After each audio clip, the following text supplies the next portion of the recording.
How to use Solana Saga to buy and sell crypto. The first mobile buyer blockchain company, the Solana Saga, was launched in April 2023. Can users benefit by using Saga for crypto transactions?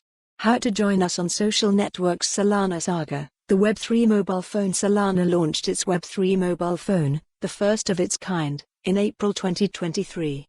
The phone packs all the usual functionalities users have come to expect from a smartphone and tops it up with a Web3 experience.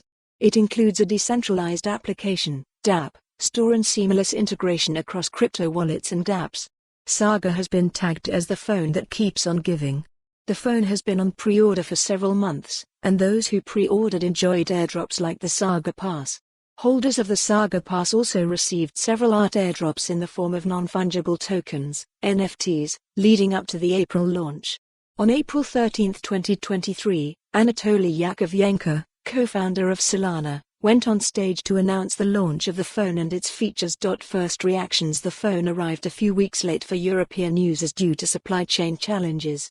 Even when American users started receiving their phones in April, it took May for those across the Atlantic to get theirs. The phone has a good form factor that is not too different from an iPhone. The green buttons, ceramic backing and stainless steel frame make it feel like a mainstream phone. The phone runs on Android OS and is manufactured by Awesome, which follow the URL for the full article. For more on this story, visit the news article link.